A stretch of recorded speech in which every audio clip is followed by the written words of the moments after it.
Mike and Steve will show up while we're doing this, but let's get going. For far too long, America's digital assets industry has been stifled by ambiguous rules, confusing enforcement, and the Biden administration's anti-crypto crusade. But President Trump and this Congress are correcting course and unleashing America's digital asset potential with historic, transformative legislation. President Trump promised to make America the crypto capital of the world, and today we delivered. The Genius Act, the Clarity Act, and our anti-CBDC Surveillance State Act deliver on the America First digital assets agenda by solidifying the dollar's dominance as the world's reserve currency, spurring innovation by creating regulatory certainty with clear market structure, and ensuring that any development of digital money reflects our American values of privacy, individual sovereignty, and free market competitiveness. Together, these three pieces of legislation set the stage for growth, innovation, and prosperity right here in the United States of America. I'd like to thank Chairman Hill, Chairman Thompson, and Chairman Stile, and my friend Dusty Johnson from, what's that state, South Dakota? Yeah, the Lesser Dakota? For their steadfast leadership, and I am very grateful for that, on digital assets in this great House of Representatives. And I'd especially like to thank the 45th and 47th President of the United States of America, Donald J. Trump. We would not be celebrating these wins today without his vision of America on top in the global digital economy. And with that, I'm going to turn it over to our Financial Services Chair, French Hill.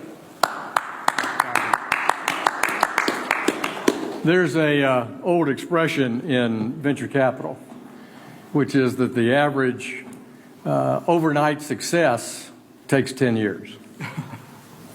And what you see before us is the work by staff in the House Agriculture Committee, House Financial Services Committee, staff in the Senate Banking Committee, that people have been working on for years. And so for the better part of 5 years, the members here, led by Whip Emmer, our colleague from Ohio, Warren Davidson, former chair, Patrick McHenry, that really set the stage for the success that we're having today. So it is not an overnight success. It's the result of hard work by staff and members on both sides of the aisle. The second old expression is that when you have that shot of unified government where the Senate, the House, and the White House are in the same political party, you have that rare opportunity to do big things.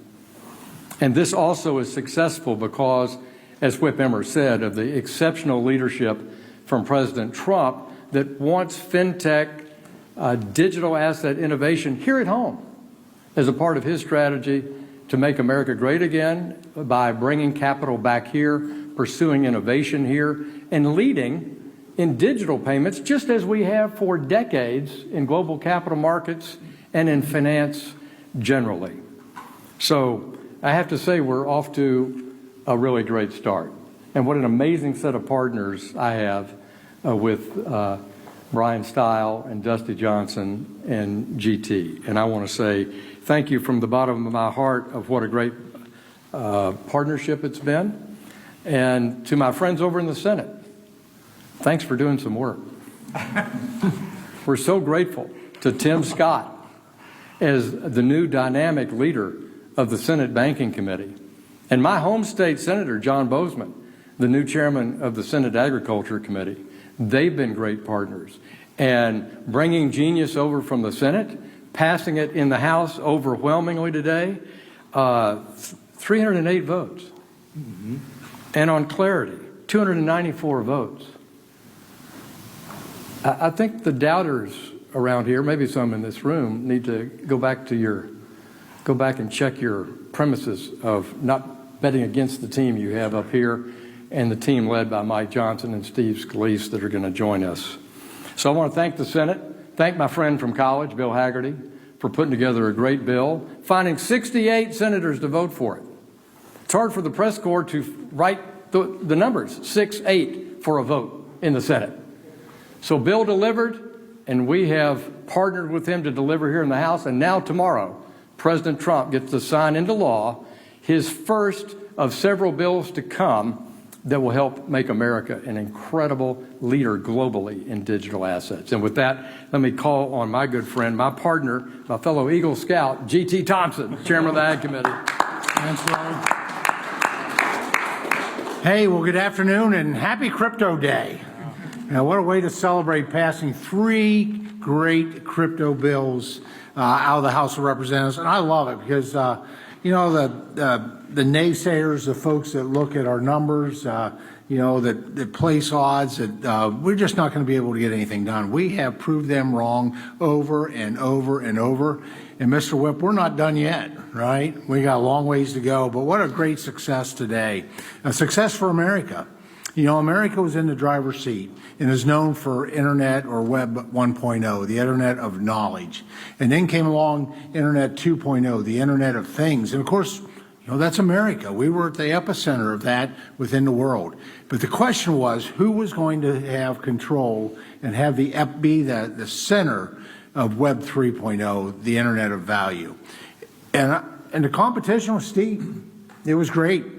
Almost every nation in this world was positioning themselves to really be that home plate, that epicenter for the Internet of value. But you know what? With what we did today, we have proven the United States of America will be the epicenter of Web 3.0 with these 3 pieces of legislation. Legislation that was principle-based legislation. When the Clarity Act, it was based on, number 1, was protecting consumers. That's extremely important to do. As somebody come out of healthcare and do no harm, that was important to our committees as we worked on that. But equally important was to provide legislation, a legislative map going forward, a regulatory regime to where we fostered innovation. Because this is not just about Bitcoin or cryptocurrency, this is about blockchain technology.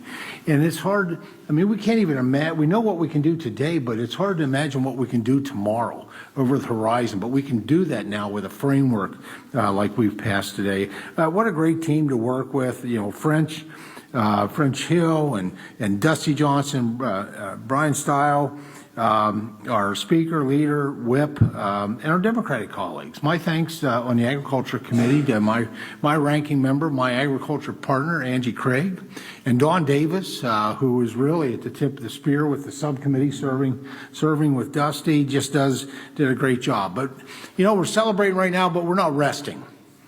We're not resting. We're looking forward. I mean, and what I see is a bright future for even more and even better. We've got a Senate Ag that's committed to move. In fact, 2 days ago they had a hearing on market structures. We led by a mutual friend, Senator Bozeman. And then the Senate Banking Committee, which is committed to move, led by a former House member and a good friend to all of us, Tim Scott. And then we do have President Trump, who is committed to bringing our country into the future through the modernizing what really is the financial and technological sectors, and that's what we've done today. So I'll just we'll take a few minutes to celebrate, but then quite frankly, we're going to be right back at it because we got a lot more to do and a lot more wins to put on the board. And I am really pleased to introduce a dear friend of mine. He serves on, he's a leader within our conference, and he serves on the Financial Services Committee well as a subcommittee chair, Brian Stiles. Thanks, Chairman Thompson. An incredibly exciting day, in many ways worth the wait over the number of years that led up to this moment to pass transformative legislation in the House, worth the wait over the past couple days as we got everybody into agreement of how transformative and important this legislation was to be delivered. I read some tweets, probably from some of you in this room, during those debates, and I thought, time and time again, the House Republican Conference is underestimated and we over-deliver. And I think what you saw here today on the House floor, passage of these 3 critical pieces of legislation, is the House once again delivering for the American people on the promise that the United States will be the leader in Web3. 3 critical pieces of legislation. I want to highlight 2 of them in particular. The bill of stablecoin legislation, the Genius Act that passed the Senate and passed the House just now, will transform stablecoin, payment stablecoin, and dollar-backed stablecoin. It'll do two really important things. One is this can be transformative to make sure that the U.S. dollar remains the world's global reserve currency. And I don't think that that should be underestimated, as how significant and transformative this can be in making sure that the U.S. dollar remains the world's dominant currency. The other aspect is this provides true, real, and substantive consumer protections. And I think what we showed on the House floor with the vote total in particular is a real opportunity to make sure that we're cementing both of those key principles in place. I can't be more excited. We'll be down at the White House tomorrow with our colleagues in the Senate, Senator Hagerty in particular, who led this bill on the Senate side, watching this bill be signed into law by President Trump, and we're thankful for President Trump's leadership across this space. The second bill that we passed, the Clarity Act, is also, I think, maybe even more transformative in the big picture. And I don't think we could give a big enough thanks to both Chairman Thompson for his years-long leadership in this, and Chairman French Hill for his continued leadership in the House Financial Services Committee in this regard. And I think the vote total is a testament to the hard work of all of those behind me, Whip Emmer, Dusty Johnson as well, but in particular, the hard work of G.T. Thompson and Chairman French Hill. I think the Clarity Act is incredibly transformative also. And I think if we step back and look at it from a historical perspective, what we did is we survived 4 years of the Biden administration with the chairmanship of Gary Gensler of the Securities and Exchange Commission, putting forward often very poorly formed and horrific policy through enforcement and punishment through selective enforcement action.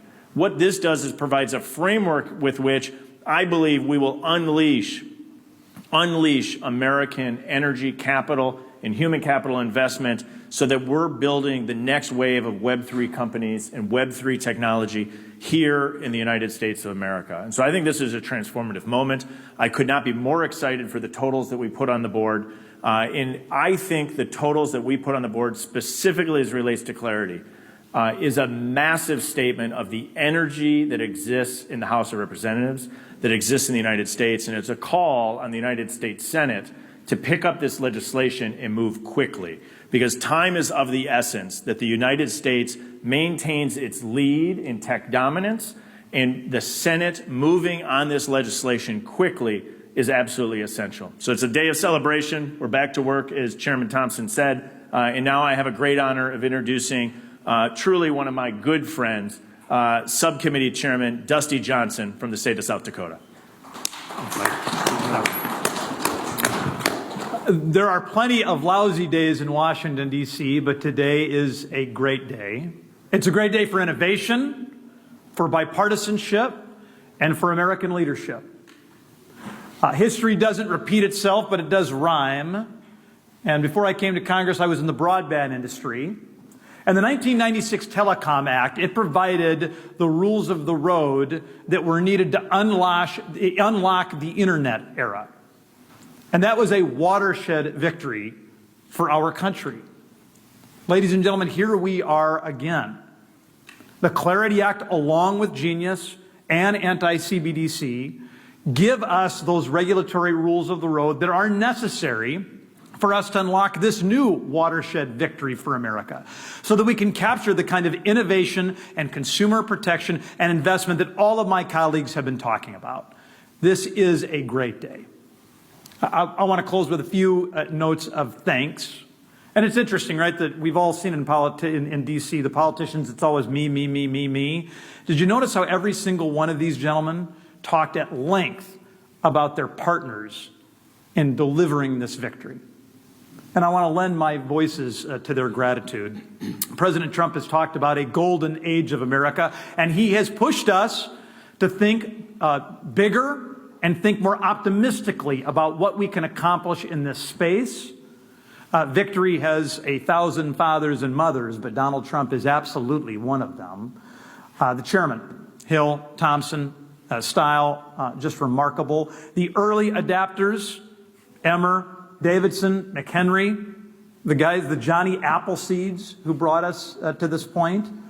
The Democrats, Angie Craig, Don Davis, Richie Torres, Josh Gottheimer, so many others, who understood that they might be they weren't going to be with 200 Democrats when the board was closed, but they knew that they would be with 70 or 80 really far-sighted folks who wanted to work in a bipartisan way.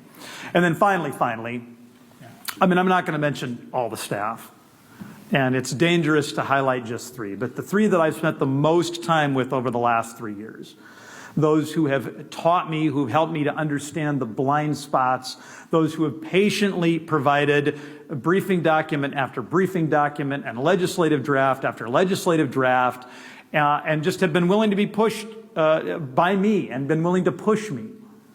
I mean, Nick and Paul and Allison are just remarkable professionals. And I know that it is sometimes fun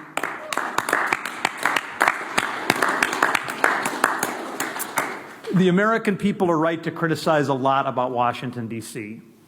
But I got to tell you, they have no idea how good and how decent and how smart the professional staff on both of these committees are. And what a beautiful blessing they are, and what a great day this is for innovation. Thank you. So since the speaker and the leader are not here yet, anybody have any questions for these great leaders? Yes, sir. I remember last year, Chairman Hill, you and I spoke, and you were actually a little bit surprised about the support for FIT 21. And this goes back to something all of you guys have touched on. But for people who may not be following this kind of debate, how surprised should they be about the Democratic and Republican work on this, the collaboration you've had with both parties and both chambers? Well, to the staff present and to the members before you today, of course, it's not surprising, because long before the politics of 2024, that I read about in certain publications about crypto, these members and our staffers were in meetings on a bicameral and bipartisan basis, week in, week out, talking about ideas about where does Web3 go? What does financial services built on a blockchain mean?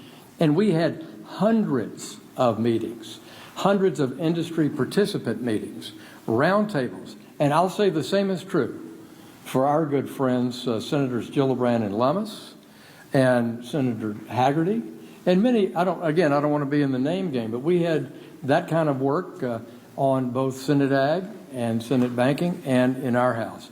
Bicameral, bipartisan from day one. And I have never made this about politics. I've made it about American innovation, and President Trump on the campaign trail made it part of America first. How do we bring this capital back? As soon as he learned about blockchain innovation, operating systems being written on a blockchain, how to maintain the dominance of the U.S. dollar as the reserve currency, he began to, it was an evolutionary process for the president, and he admits it. He's talked about it all the time. It was about learning together. And so when I look at the board and I see on Clarity 78 Democrats, we got 71 Democrats on FIT 21 last year, in the Biden administration, with no statement of administration policy against it from President Biden. And today, under President Trump, with a statement in support of it, we got 78. And on Genius, coming over from the Senate, 102 Democrats supported Genius.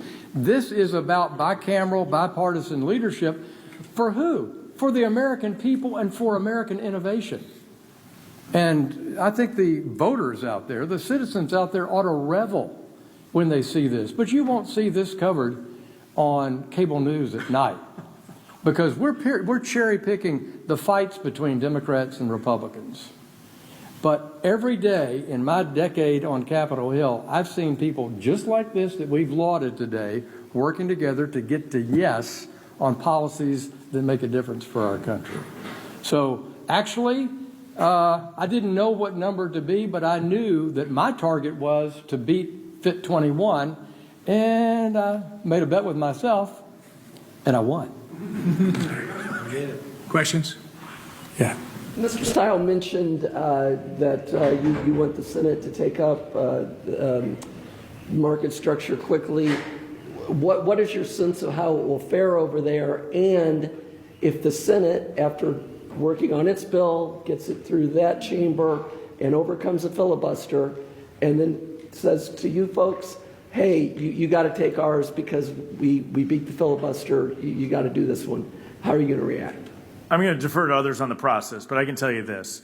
The vote total in the House shows massive support across party lines. It shows the support of the American people to get this right.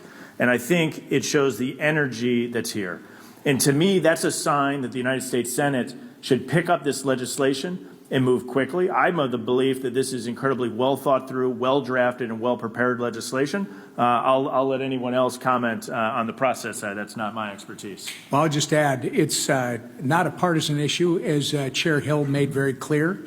The goal was to show that, as these gentlemen have already spoken, we did today. It is also the White House. It's part of the agenda that they want. So you got to remember, we always talk about Republicans and Democrats, but in this case, we're not. We're talking about supporters of innovation, supporters of the 21st century digital age, and making sure that this country is the leader. And I think the Senate, they showed us they could move genius, one of the first things they've done in a long time, and they moved it expeditiously, and they did a great job, and we're all celebrating it. I think what you're going to see now, because they haven't had the history or experience with the market structure side of things, that's been a House effort for 4, 5, 6 years or more for some people. I think they need to work through that. They need a little bit of time to do that, but I expect that they are going to pick this up and move it. Whether it's our bill, I expect it's going to be. They might make some adjustments, but I expect they're going to get it done, and the White House is going to sign it. The White House has asked for it, so I do expect it to move. I mean, our bill's perfect. There'd be no You got something else? I don't want to belabor this, but I've spent as many hours in meetings with Democratic senators on this topic as I have Republican House members. This is about moving this policy forward, and while I think H.R. 3633 represents 6 years worth of work, has an extraordinary 294 votes in favor of it. This is exactly what I wanted to commit to Chairman Scott, Chair Lummis, Cynthia Lummis from Wyoming, is the subcommittee chair, Kristen Gillibrand of New York, who's worked on this tirelessly for years, Haggerty and group, that we would deliver in the House, and we would deliver them a product that reflects ideas from the Senate, which we did in clarity. And so my recommendation to Senator Scott is, let's take up 3633, put it through your process. Obviously, it's open to amendment. That's a collaborative process. What's wrong with Washington is they're not used to a collaborative process. They're not used to bicameral groups working together. So, hello, here's a good example, and let's see what we can get done over the next few weeks. And I'm with Whip Emmer.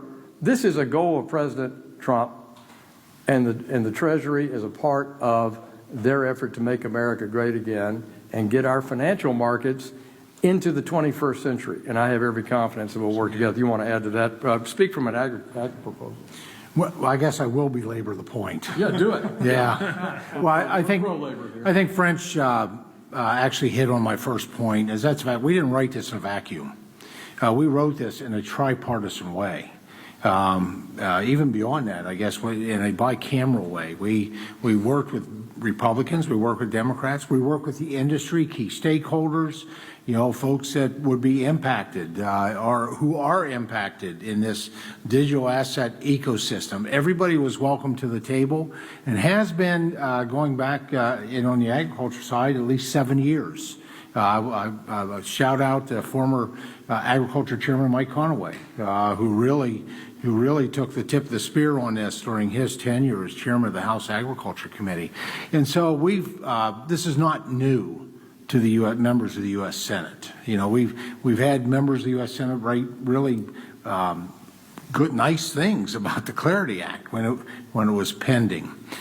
The other point I want to make is how important this is and why the Senate, it's just a necessity of it.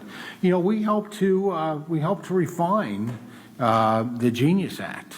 within clarity. Probably about 5 provisions that are in that are specifically meant to refine some points that needed to be a little bit of improvement, a little bit of refinement. And so Genius, which will be law tomorrow afternoon when President Trump puts a signature on it, needs clarity to pass, not just for those few points of refinement, but also because it's the infrastructure. It's the market infrastructure. As my good friend French Hill, and I'm gonna use this when I go back home, French. I can't help myself. You did such a great job of. No charge. Okay, I appreciate that. They compare Genius without clarity is like having a cell phone without cell towers. Clarity or Genius Act, or what will be Genius Law tomorrow afternoon, needs clarity to really do its full function. So, We've got time for one more. A question for Chairman Hill. Actually, two questions related to the Fed. That's two, only one question. No, go ahead. Sorry. The second one, I think he'll like. He'll take the second one. Then fine, if it's a cafeteria, I'll take the second plate.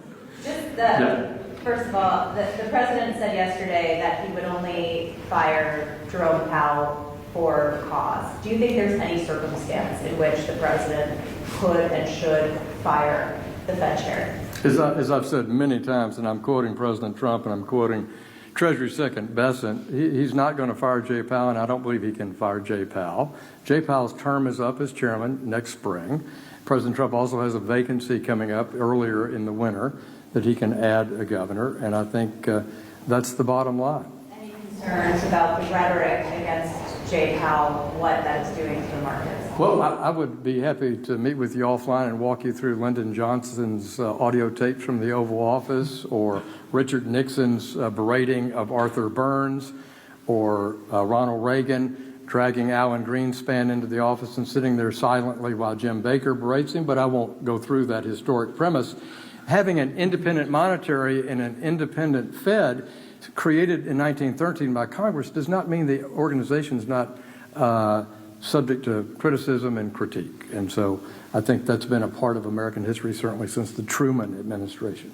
And then just quickly related to this legislation. That's a third one. Related to this piece of legislation, there was concern about the Fed establishing a centralized crypto bank.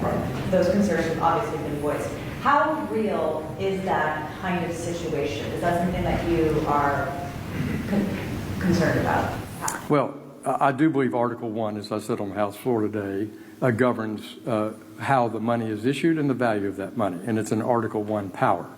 But I'm going to ask Whip Emmer, who has spent years studying this issue and thinking about it, who led our bill, to respond directly to that question. Yeah, I'm going to tell you, we do have a serious concern about it. In fact, the internal discussion over the delay of 30-some hours was related directly to that. It's interesting that over the last 5 or 6 years, some of the people in this room were writing articles about how the U.S. is falling behind in this space. Look at China. They have the digital yuan. They're speeding ahead of us. Well, nobody stopped to think about the fact that China has been using the digital yuan as a financial surveillance tool. They're building social scores on their citizens based on their purchases. The federal government should never have a central bank digital currency that could be used to surveil Americans' actions. The other thing I will tell you, the second your government does that, the traditional banking system is at risk, because you will suddenly have the government issuing bank accounts and all the rest of the stuff. That is not an American value. And again, unless and until they can create a central bank digital currency that is open, permissionless, and private with a capital P, it should never be a part of the government's toolbox, ever. Thank you all very much. Thanks.